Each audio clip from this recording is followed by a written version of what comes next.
Welcome to my channel. After do while, we will be now starting with for loop, right? For loop, I think is the most preferred loop. I don't know why, like I prefer for loop, right? So I will just first explain uh, for loop by just making a simple program, right? After that, I will just try to clarify why for loop is more preferred and what is the difference between for while and do while, right? So for loop is like these questions are quite often coming in the interview, like what is the difference between for while and do, right? And basically all these are loops only, right?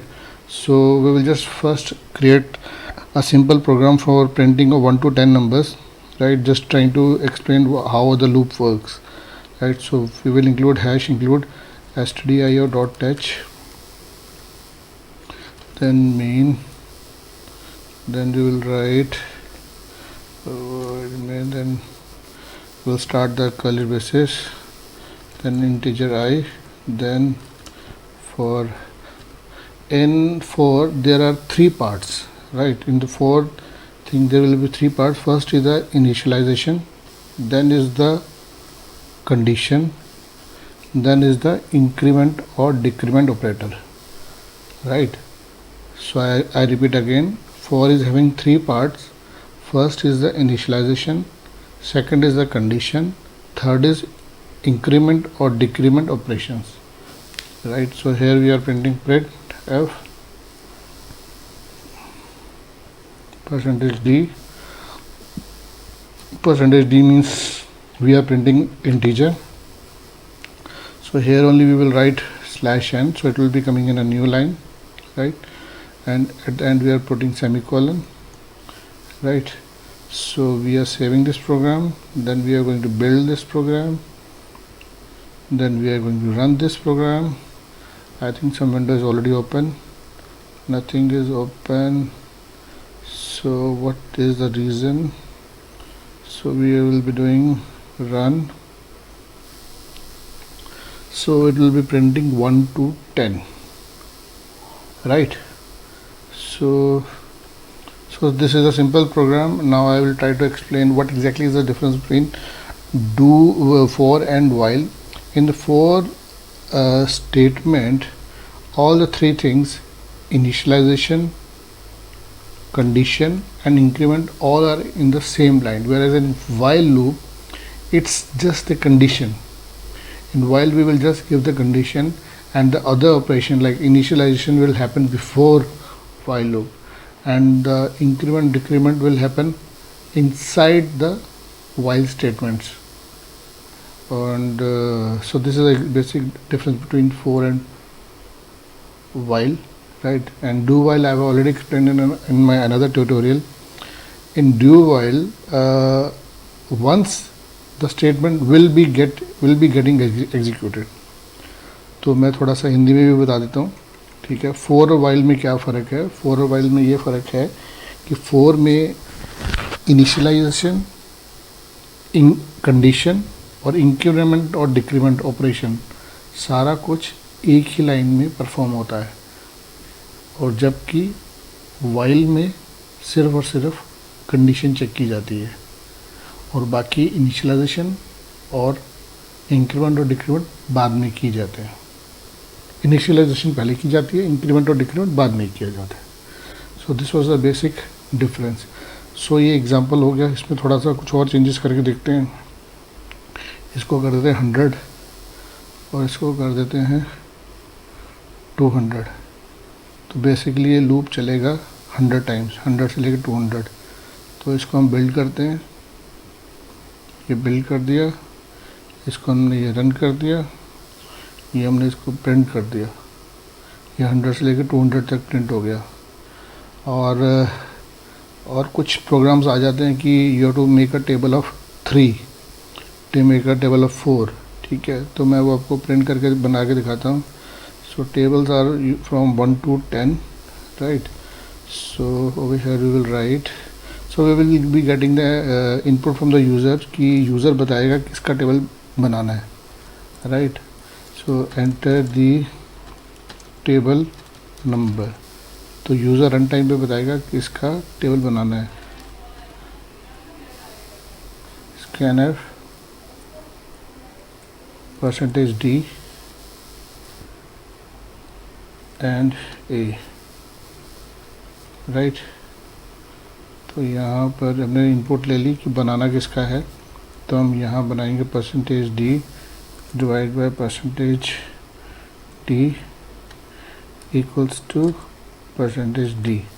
So first %d will be over here, a comma increment I, then a into I, right। तो हम इसको execute करेंगे, इसको new line लेंगे और हमने शायद programme बना लिया है। तो हम जाएंगे बिल्ड पे, सबसे पहले इसको करेंगे बिल्ड, इसको करेंगे रन। तो ज़रूर एरर्स आ गई हैं, एक बार चेक कर लेते हैं एरर्स क्या है। हमने वेरिएबल a डिक्लेयर नहीं किया है,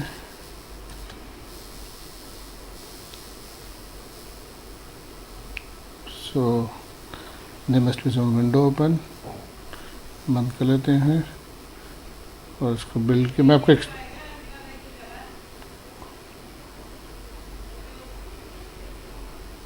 यहाँ हमने प्रोग्राम पूछेगा किसका टेबल बनाना, 3 का 3, तो ये 3 का टेबल बन गया, ठीक है। तो ये कैसे बनाया है ये मैं आपको एक्सप्लेन कर देता हूँ। यहाँ से हमने इनपुट लिए यूज़र से कि किसका टेबल बनाना है, राइट। उसके बाद यहाँ पर हमने लूप चलाया है 10 टाइम्स का। सिर्फ आई का पर्पस सिर्फ और सिर्फ लूप है।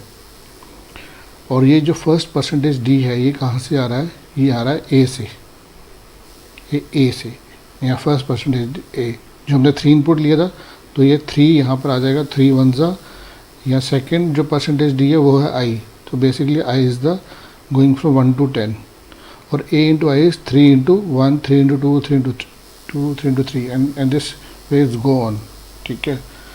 मैं इसको दोबारा से आपको किसी और के लिए रन करके दिखाता हूँ। सपोज़ हमने टेबल बनाना है, सपोज़ 15 का टेबल बनाना है, so this is the table, right. और सपोज़ हम इसको 15 से लेके 15 का टेबल हम 20 तक बनाना चाहते हैं, ठीक है। तो हम यहाँ पर इसको सिंपली यहाँ पर 10 की जगह 20 कर देंगे, ठीक है। So build then run. तो हम टेबल बनाते हैं सपोज 4 का, तो 4 का टेबल हमने 20 तक चलाया, ठीक है। So this was the basic example of for loop. For loop में हमने देखा कि इसका डिफरेंस क्या है वाइल लूप से, और फोर में हमने देख लिया हमने टेबल्स कैसे बना सकते हैं। ये भी एग्ज़ाम्स में आ जाता है कि आप कोई टेबल फॉर्म करो, ठीक है। Thank you friends. Welcome friends, welcome to my channel. आज के इस ट्यूटोरियल में हम समझेंगे वाइल लूप, ठीक है। बेसिकली लूप्स का पर्पस है किसी भी सेट ऑफ इंस्ट्रक्शंस को रिपीटेडली चलाना, ठीक है। तो हमारे पास लूप्स हैं, for loop, while loop, do while loop, ठीक है। और आज हम समझेंगे वाइल लूप। इसमें 2-4 छोटे छोटे प्रोग्राम बना के देख लेते हैं, ठीक है। पहला एक प्रोग्राम होता है कि printing of odd numbers from any range 1 to 100 कर लेते हैं, ठीक है। ये मैं आपको एक सिंपल सा प्रोग्राम बना के दिखाता हूँ। क्योंकि 1 to 100 है तो हम इसको इनिशलाइज कर लेते हैं i को 1 से, इंटीजर i इक्वल्स टू 1, ठीक है। i is less than equal to 100। ये हमारा कंडीशन पार्ट हो गया, और उसके अंदर हम कंडीशन लिखेंगे, स्टेटमेंट्स लिखेंगे जो हमको एग्जीक्यूट करवानी है। Print of is a function, ठीक है। यहाँ हम बोलेंगे %d मीन्स इंटीजर, ये वैल्यू अपनी पिक करेगा i से, ठीक है। हम इसको न्यू लाइन में प्रिंट कराएंगे। अब जो एक मिनी से लॉजिक वो यही है, ठीक है। i को हम इंक्रीमेंट करेंगे 2 से, क्योंकि ये ऑड नंबर है तो ऑड नंबर्स बेसिकली 2 से रिपीट होते रहते हैं, 1 3 5 7 9 एंड सो ऑन टिल 100। ठीक है, सो दैट्स इट, इसमें ज़्यादा कुछ है नहीं। ठीक है, तो वाइल को बेसिकली समझाना है। तो ये प्रोग्राम बन चुका है। ठीक है, ये एक बार एग्जीक्यूट करा के दिखा देता हूँ। यहाँ पर हम गए बिल्ड और यहाँ पे गए, यहाँ पर एरर आ गई है, ये कमेंट से मैंने इसको डबल स्लैश लगा दिया है। बिल्ड पे गए, बिल्ड रन, ये 1 to 100 आपके प्रिंट कर देगा। ठीक है, सो ये हमारी स्टेटमेंट्स हैं। अरे ये हमारे 1 to 100 आउटपुट है। ठीक है, स्क्रॉल डाउन हो गया था। ठीक है, मैंने स्क्रॉल अप करके दिखा दिया। सो इसी ऑन द सेम लाइन इसी तरीके से हम आई को अगर हम 2 कर देंगे, ठीक है, और इसको हम दोबारा से बिल्ड करेंगे, रन करेंगे, तो ये इवन नंबर्स दिखा देगा। ठीक है, तो ये इवन नंबर्स हो गए। तो बेसिकली लूप्स क्या है, सेट ऑफ इंस्ट्रक्शंस को रिपीटेडली चलाएंगे।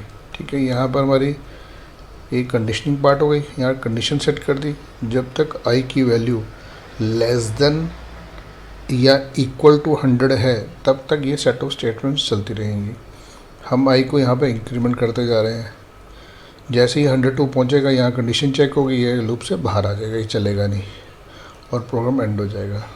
ठीक है, तो इसी ऑन द सेम लाइन्स अगर हमको प्रिंट कराना है 1 to 100, no even know odd, simple 100 print कराना है, तो हम यहाँ पर जस्ट 1 से इंक्रीमेंट कर देंगे। ठीक है, तो इसको बिल्ड किया, इसको रन किया, तो 1 to 100 प्रिंट हो जाएगा। ठीक है, ये स्क्रॉल डाउन हो गया है, मैं स्क्रॉल अप करके दिखा देता हूँ। ठीक है, तो thank you friends, thank you, happy learning. Welcome friends, welcome to my channel. आज हम समझ लेते हैं स्विच स्टेटमेंट्स। ये भी एक सी का टॉपिक है कि स्विच स्टेटमेंट्स क्या होती हैं। Basically switch are the control statements. एक पॉइंट से दूसरे पॉइंट पे कंट्रोल ट्रांसफ़र होता है और सेट ऑफ इंस्ट्रक्शंस रन होती हैं। ठीक है, एक छोटे से प्रोग्राम से आपको समझाता हूँ। एंटर एनी नंबर, कोई भी नंबर एंटर करवा रहा हूँ। पहले आपको प्रोग्राम लिख के दिखा देता हूँ, आपको थोड़ा बेटर समझ में आ जाएगा स्विच स्टेटमेंट्स के बारे में।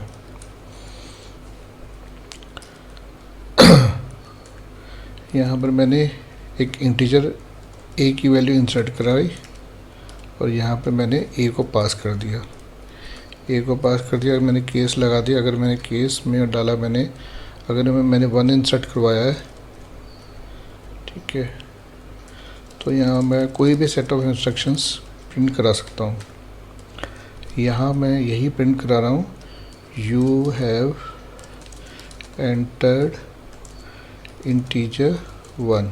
ठीक है, इसको मैंने यहाँ पर ब्रेक कर दिया कि मेरे सेट ऑफ इंस्ट्रक्शंस रन हो, उसके बाद ये प्रोग्राम बंद हो जाए।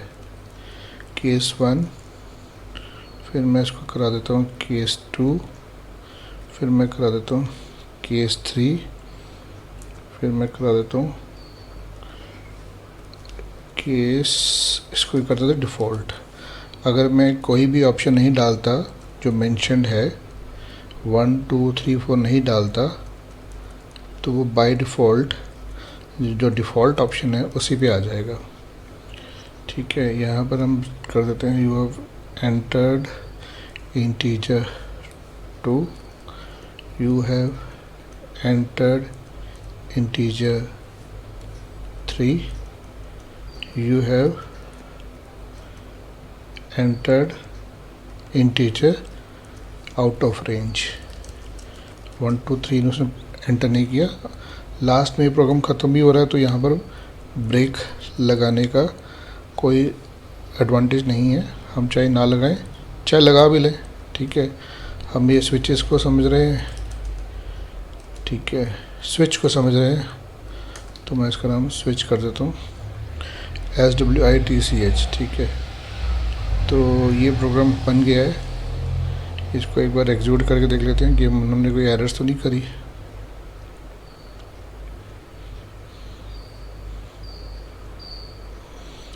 कोई एरर नहीं है। आएगा enter any number, enter any number मैंने डाला 1, यू है एंटर्ड इंटीजर 1। ठीक है, अब उसके बाद दोबारा रन कर लेते हैं। हमने डाला एंटर एनी नंबर में डाला 2, तो आउटपुट डिस्प्ले हो रहा है यू हैव एंटर्ड इंटीजर 2। अब हम आउट ऑफ रेंज डालते हैं। अब हम डाल देते हैं 9, you have entered integer out of range. So this was switch with the help of integers. अब भाई करेक्टर का बना के देख लेते हैं। करेक्टर्स का यहाँ पर हम डाल लेते हैं 1 की जगह A, 2 की जगह B और 3 की जगह C। कोई भी करेक्टर्स यूज़ कर सकते हैं। ठीक है, यहाँ पर डिफ़ॉल्ट हो गया। तो यहाँ पर आउटपुट थोड़ी प्रॉपर आ जाए तो उसके लिए हम यहाँ लिखेंगे A, यहाँ लिखेंगे B और यहाँ हम लिख देंगे C। राइट, अब इसको मैं एग्जीक्यूट करा के दिखाता हूँ। बिल्ड, फिर मैंने किया इसका रन। अब मैसेज प्रॉम्प्ट होगा एंटर एनी नंबर। ये मैंने ठीक नहीं किया था, इसको मैं ठीक कर देता हूँ पहले। Enter any character, right, save किया, बिल्ड पे गए, इसको मैंने रन किया। एंटर एनी करेक्टर मैंने डाला A, you have entered integer out of range. Okay, check कर लेते हैं ये गलती क्यों आ रही है।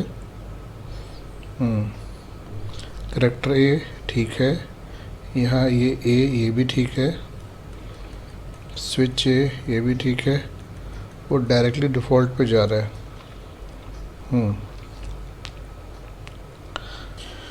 वो डायरेक्टली डिफ़ॉल्ट पे जा रहा है। क्यों गया डिफ़ॉल्ट पे? जब भी कोई एरर आती है that is a learning thing, that is a good part. ओ, गलती हमारी यहाँ मिल गई है। हमने यहाँ पर करेक्टर डिक्लेयर किया है बट यहाँ पर हमने %d यूज़ किया है। %d means we are taking a input, हम इनपुट ले रहे हैं इंटीजर की, बट यहाँ पर हमें इनपुट चाहिए करेक्टर की। ठीक है, तो %c डालेंगे। ठीक है, तो अब हम इसको करते हैं बंद, सॉरी इसको करते हैं बिल्ड और इसको करते हैं run. Enter any character A डाला, you have entered integer A। जहाँ तक याद आ रहा था सही ठीक नहीं किया मैंने। You have entered character A, you have entered character A। Run time पे प्रोग्राम समझाने से आपको गलतियाँ मेरी से आपको लर्निंग मिल सकती है। ठीक है, बने बने प्रोग्राम को देखने से आपको इतना लर्निंग नहीं मिल पाएगी। ठीक है, you have entered integer, entered character out of range.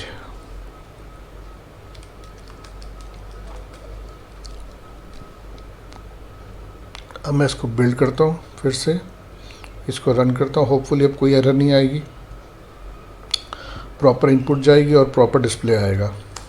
ठीक है, you have entered character A। एक बार दूसरा एंटर करा के देख लेते हैं। बिल्ड, रन, B करा लिया। अब हम एंटर कराते हैं आउट ऑफ रेंज। ठीक है, अब हम G एंटर करा लेते हैं तो अब आएगा out of range. You have enter character out of range. So this was switch. Basically switch से यहाँ से इस लाइन के बाद हम कंट्रोल कहीं भी ट्रांसफ़र कर सकते हैं। ठीक है, ये तो जस्ट एक एग्जांपल है। इन प्रोग्रामिंग लैंग्वेज आपको किस तरीके से स्विच यूज़ करना पड़ेगा वो डिपेंडिंग अपॉन द सिचुएशन होगा, ठीक है। बट स्विच का ये सिंपलेस्ट एग्जांपल है, ठीक है। हमने स्विचेस लगा दिया 1 2 3, ठीक है। अब एक छोटा सा एग्जांपल ये बन सकता है कि अब एम्प्लॉयज़ है, एम्प्लॉय की एज है, जो 30 एम्प्लॉय की एज है उनके साथ कुछ और सेट ऑफ इंस्ट्रक्शंस रूल कुछ एग्जीक्यूट करवानी है, जिनकी अबव 45 है उनके साथ कुछ और करवानी है। तो ऐसे कुछ प्रोग्राम्स रियल लाइफ में बन सकते हैं, ठीक है। So this was it for switches. Thank you and happy learning. Friends, welcome to my channel. आज हम करेंगे प्रोग्राम को reverse the number. For example, हमने सपोज एक नंबर एंटर कराया 3 2 1, तो उसको मैं उल्टा कर दूंगा 1 2 3। जैसे नंबर कराया 4 5 6, तो उसको कर दूंगा 6 5 4, ठीक है। इसमें आपका लॉजिक पार्ट ज़्यादा चेक होता है, ठीक है। ये मैं रन टाइम पे प्रोग्राम बनाऊंगा तो कि आपको थोड़ा सा और क्लियर हो जाएगा, ठीक है। तो शुरू में हमने स्टार्ट ऐसे करेंगे कि हम टेस्टिंग कर रहे हैं, तो इसको टेस्टिंग 1.c कर देते हैं, ठीक है। तो बेसिकली प्रोग्राम के नंबर एंटर करवाया, उसको रिवर्स करना है। तो सबसे पहले तो हमारी रिक्वायरमेंट है हमने नंबर की इनपुट ले लें। तो मैंने %d और एंड ए करके इनपुट ले ली है, ठीक है। अब नंबर को हम डिवाइड करते जाएंगे, पूरा ब्रेक कर देंगे। तो हम नंबर को जब तक नंबर को ब्रेक करते हुए जाएंगे और जब तक नंबर 0 नहीं हो जाता तब तक हम प्रोग्राम को चलते रहने देंगे। सबसे पहले लॉजिक इसमें क्या है, अगर मैं किसी भी नंबर को 10 से डिवाइड करता हूँ तो उसका जो रिमाइंडर है वो आ जाता है। सपोज़ 153 है, 153 को मैंने किया 10 से डिवाइड, तो मैं उसका 3 पकड़ लूँगा, ठीक है। 153 को 10 से डिवाइड करेंगे तो रिमाइंडर 3 आएगा। तो ए के अंदर मैं यहाँ पर एक वेरिएबल ले लेता हूँ टेम्प के अंदर मैंने 3 डलवा लिया। अब मेरे पास 3 आ चुका है, ठीक है। अब मैं 3 को मैं एक और वेरिएबल लेता हूँ वैर, ठीक है, क्योंकि मैंने 3 का 3 ही रखना है। कभी मैं नंबर को उल्टा करूँ तो सबसे पहले 3 का 3 ही रहेगा। जैसे 153 है तो 3 टेम्प में आ गया और वैर में डाल देते हैं 0, वैर में डाल दिया 0, तो मेरे पास ये 3 का ही 3 रहेगा, ये चलता जाएगा, ठीक है। और a को डिवाइड कर देते हैं, a डिवाइड बाई 10, ठीक है। अब नेक्स्ट टाइम आएगा, नेक्स्ट टाइम 153 है तो यहाँ 115 का यहाँ पर 5 आ जाएगा, 5 आ जाएगा। तो 5 इधर आ गया, टेम्प के अंदर 5 आ गया। इसके अंदर क्या है, वैर के अंदर 3 है। 3 + 5 8 नहीं, ये तो बिगड़ जाएगा प्रोग्राम मुझे। हाँ, अगर मैं चेक कर लेता हूँ a अभी भी ग्रेटर देन 0 है। अगर 0 है तो वैर इक्वल्स टू वैर इंटू 10 कर लेता हूँ, ठीक है, क्योंकि मैंने इसको 10 से मल्टीप्लाई कर दिया। उसके बाद ये 30 बन गया, फिर 153 है ना, तो 35 बन जाएगा, राइट। तो एक बार इसको प्रिंट करा के देख लेता हूँ, उसके बाद समझाता हूँ। प्रिंट %d कॉमा मेरा क्या बन जाएगा, वैर आ जाएगा ना। तो एक बार इसको चला के देख लेते हैं कि हमारा प्रोग्राम बना है या नहीं बना है। एरर आ गया, error is a good thing. Temp में एरर है नहीं, यहाँ सेमीकोलन में एरर है। सेव किया, यहाँ चलाया, यहाँ क्यों एरर है, सेमीकोलन का एरर है। Every line in C ends with semicolon. फिर इसको चलाते हैं, प्रिंट बहुत सेमीकोलन मिस कर रहा हूँ मैं, ठीक है। फिर यहाँ पे मैं दोबारा से इसको बिल्ड करता हूँ, ये बिल्ड हो गया है। मैं रन करता हूँ, मैं नंबर एंटर कराता हूँ 1 2 3 1 2 3।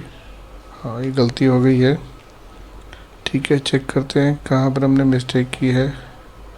अब मेरा वेरिएबल यहाँ पे ए अगर 0 है तो वेरिएबल इंटू 10। ठीक है, ऊपर गया, राइट राइट, यहाँ पे भी लॉजिक ठीक है।